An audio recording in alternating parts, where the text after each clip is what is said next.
আসসালামু আলাইকুম, জানিয়ে দিব এই মুহূর্তে হাতে পাওয়া সর্বশেষ ভয়ঙ্কর কিছু আন্তর্জাতিক আপডেট। বাংলা সংবাদ শুরুতেই থাকছে সংবাদ শিরোনাম। শুরুতেই জানিয়ে দিব, গাজায় হাসপাতালের কাছে ইসরায়েলি হামলা, নিহত আরও অর্ধশত। জানিয়ে দিব, ইউক্রেনে ব্যাপক হামলা, রাশিয়ার ডোনেৎস্কের নিয়ন্ত্রণ নিতে লড়াই করছে রাশিয়া। এরপর রয়েছে, রুশ মিসাইলে আজারবাইজানের বিমান বিধ্বস্ত, ক্ষমা চাইলেন পুতিন। সর্বশেষ থাকছে, ভূমধ্যসাগরে রুশ কার্গো জাহাজ ডুবে 2 নাবিক নিখোঁজ। এতক্ষণ শুনছিলেন সংবাদ শিরোনাম, এবার বিস্তারিত। প্রিয় দর্শক, আপনি যদি এই চ্যানেলে নতুন হয়ে থাকেন, ভিডিওটি দেখতে দেখতে চ্যানেলটি সাবস্ক্রাইব করে আমাদের সাথেই থাকুন। ফিলিস্তিনের গাজা ভূখণ্ডের কামাল আদওয়ান হাসপাতালের কাছে হামলা চালিয়েছে দখলদার ইসরায়েলি বাহিনী। এতে কমপক্ষে 50 ফিলিস্তিনি নিহত হয়েছেন। শুক্রবার এক প্রতিবেদনে এ তথ্য জানিয়েছে বার্তা সংস্থা আনাদোলু।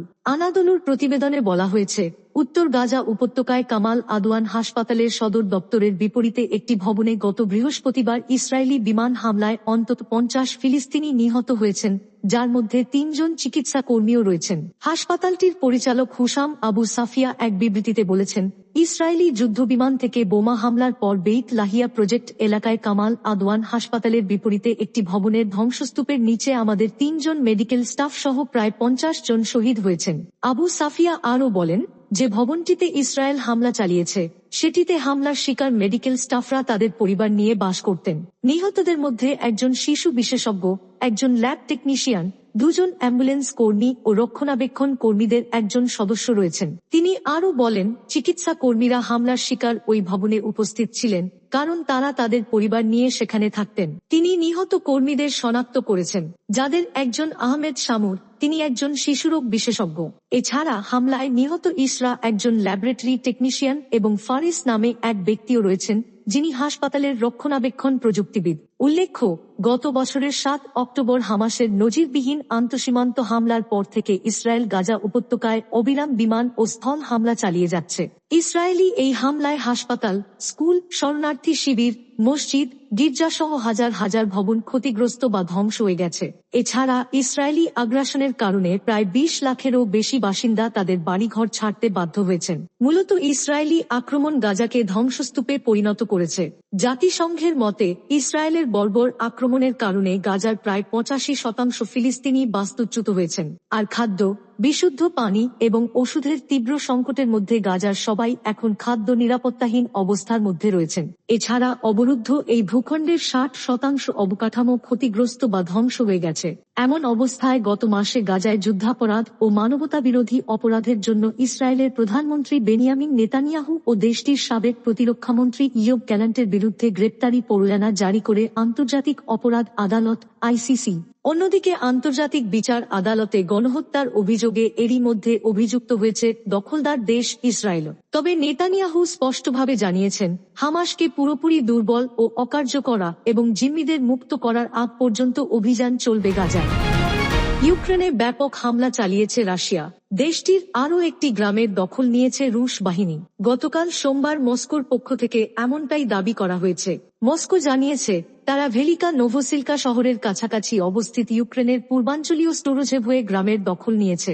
খবর এফপির। রাশিয়ার প্রতিরক্ষা মন্ত্রণালয় এক বিবৃতিতে জানিয়েছে, রুশ বাহিনী আরও একটি গ্রামের দখল নিয়েছে।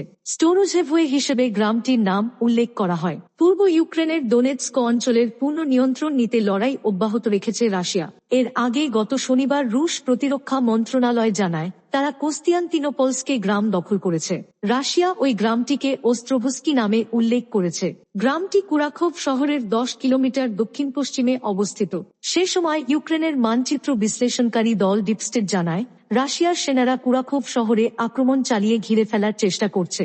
রয়টার্সের প্রতিবেদনে বলা হয়েছে, নবনির্বাচিত মার্কিন প্রেসিডেন্ট ডোনাল্ড ট্রাম্প আগামী জানুয়ারিতে ক্ষমতা গ্রহণের আগেই রাশিয়া সম্ভবত ইউক্রেনের আরও বেশি সংখ্যক গ্রামের নিয়ন্ত্রণ নেওয়ার চেষ্টা করছে।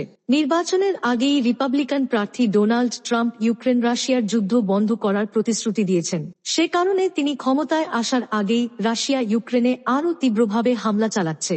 চলতি বছর মস্কোর সেনাবাহিনী 190টির বেশি ইউক্রেনীয় বস্তির দখল নিয়েছে বলে দাবি করেছে। অপরদিকে সেনাবাহিনী এবং গোলাবারুদের সংকটে রয়েছে ইউক্রেন। এর আগে রাশিয়ার গভীরে ড্রোন হামলা চালায় ইউক্রেন। রাশিয়ার কাজান শহরে ইউক্রেনীয় ড্রোন হামলায় একটি আবাসিক ভবন ক্ষতিগ্রস্ত হয়। এই হামলার স্থান মূল যুদ্ধক্ষেত্র থেকে 1000 কিলোমিটারেরও বেশি দূরে অবস্থিত। রাশিয়ার প্রতিরক্ষা মন্ত্রণালয় জানায়, শনিবার স্থানীয় সময় সকাল 7:40 থেকে 9:20 পর্যন্ত 3 দফায় ড্রোন হামলা হয়। তাতারস্তান আঞ্চলিক সরকারের প্রেস সার্ভিস জানায়, হামলায় 8টি ড্রোন ব্যবহৃত হয়েছে। এর মধ্যে 6টি আবাসিক ভবনে ও একটি শিল্প এলাকায় আঘাত হানে এবং আরেকটি ড্রোন ভূপাতিত করা হয়। স্থানীয় কর্তৃপক্ষ জানিয়েছে, এই ঘটনায় কোনো হতাহতের খবর পাওয়া যায়নি। ইউক্রেন এখনও এই হামলার দায় স্বীকার করেনি। ড্রোন হামলার কারণে কাজান বিমানবন্দরে প্লেন ওঠানামা সাময়িকভাবে বন্ধ ছিল বলেও জানায় রাশিয়ার আকাশ পরিবহন কর্তৃপক্ষ রোসাভিয়াতসিয়া। রুশ president Vladimir Putin আজারবাইজানের president Ilham আলিয়েভের কাছে রাশিয়ার আকাশসীমায় ঘটে যাওয়া দুঃখজনক ঘটনার জন্য ক্ষমা চেয়েছেন। আজ শনিবার ক্রেমলিন এক বিবৃতিতে এ তথ্য জানিয়েছে। এতে বলা হয়, ইউক্রেনের ড্রোন হামলা প্রতিহত করতে গিয়ে ভুলবশত যাত্রীবাহী ওই উড়োজাহাজটি ভূপাতিত হয়। গত বুধবার আজারবাইজান এয়ারলাইন্সের উড়োজাহাজটি বাকু থেকে রাশিয়ার গ্রোজনি যাচ্ছিল।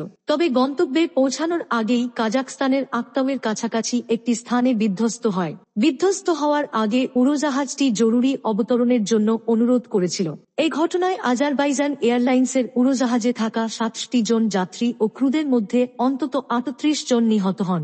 নিহতদের মধ্যে 16 জন ছিলেন রুশ নাগরিক। দুর্ঘটনার পর কারণ অনুসন্ধানে তদন্ত শুরু করে আজারবাইজান। এই তদন্তকারী প্রতিনিধিদের মধ্যে 4 জন কর্মকর্তা গত বৃহস্পতিবার বার্তা সংস্থা রয়টার্সকে জানান, বিমানটি বিধ্বস্ত হওয়ার পেছনে রাশিয়ার সামরিক প্রতিরক্ষা ব্যবস্থার হাত রয়েছে। তবে শুরুতে এসব অভিযোগের বিরুদ্ধে সতর্ক বার্তা উচ্চারণ করেছিল রুশ কর্তৃপক্ষ। ক্রেমলিনের পক্ষ থেকে বলা হয়, কাজাখস্তানে রাশিয়াগামী উড়োজাহাজ দুর্ঘটনার কারণ নিয়ে অনুমান নির্ভর তথ্য প্রচারের বিষয়ে সতর্ক থাকা উচিত। আজ শনিবার ক্রেমলিনের বিবৃতিতে জানানো হয়েছে, পুতিন আজারবাইজানের প্রেসিডেন্ট আলিয়েভকে ফোন করে গভীর শোক ও দুঃখ প্রকাশ করেছেন। নিহতদের পরিবারের প্রতি সমবেদনা জানিয়েছেন। আজারবাইজানের তদন্তে জানা গেছে, উড়োজাহাজের ফিউজিলাজে বাইরে থেকে আসা বস্তু বিদ্ধ হয়েছিল, যা বিমানটির ভেতরে ঢুকে ক্ষতি করেছে। ক্রেমলিন জানায়, এই ঘটনার জন্য বেসামরিক ও সামরিক বিশেষজ্ঞদের জিজ্ঞাসাবাদ করা হচ্ছে। মূলত ইউক্রেনের ড্রোন হামলার সময় থেকে রাশিয়ার আকাশ প্রতিরক্ষা ব্যবস্থা সক্রিয়।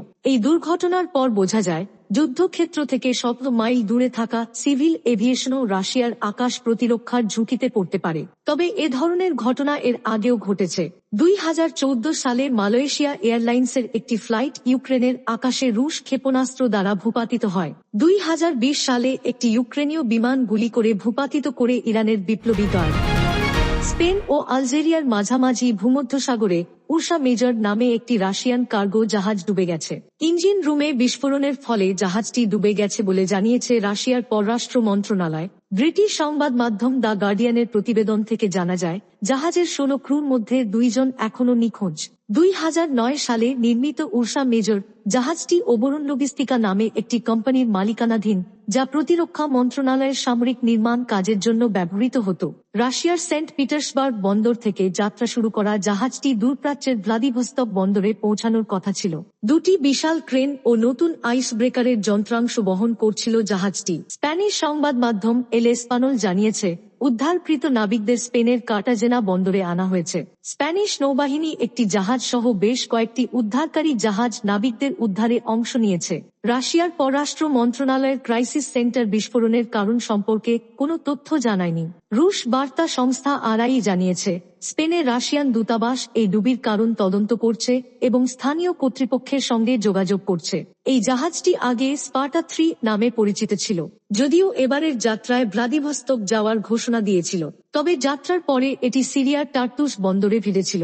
2022 সালে রাশিয়ার সামরিক কার্যক্রমের সঙ্গে জড়িত থাকার অভিযোগে এই জাহাজটি ও এর মালিকানা প্রতিষ্ঠান ওবরন লজিস্টিকা এবং এসকেইউ যুক্তরাষ্ট্রের নিষেধাজ্ঞার আওতায় পড়ে। গত 23 ডিসেম্বর পাশ দিয়ে যাওয়া জাহাজ থেকে তোলা একটি ভিডিওতে উর্সা মেজরকে ডান পাশে হেলে পড়া অবস্থায় দেখা গিয়েছিল। ভিডিওটিতে দেখা যায়, জাহাজের সামনের অংশ স্বাভাবিকের চেয়ে অনেক নিচে ডুবে গেছে এবং ডেকে 2টি বড় ক্রেন বাঁধা। আগামী বছরের 22 জানুয়ারি এই জাহাজটি ভ্লাদিভস্তক বন্দরে পৌঁছানোর কথা ছিল।